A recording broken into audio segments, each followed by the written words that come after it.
Mga nagbebenta ng frozen meat products sa palengke, binalaan ng Department of Agriculture. Narito ang news scoop ni Maine Barreto.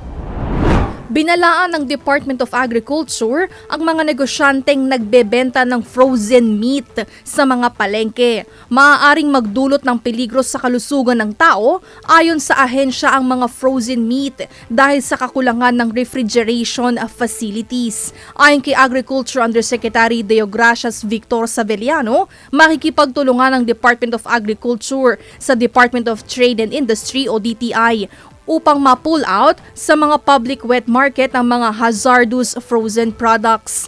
Pinayuhan ng DA ang mga mamimili na tignan ang tatak ng National Meat Inspection Service upang makasigurong ligtas ang mga kakaining frozen meat. Samantala, pinag-aaralan na rin ng Department of Agriculture ang mataas na presyo ng bentahan ng manok sa merkado dahil bumababa na ang farm gate price ng manok. Para sa News Scoop, ako si Maine Barreto, nagbabalita ng tama, naglilingkod ng tama.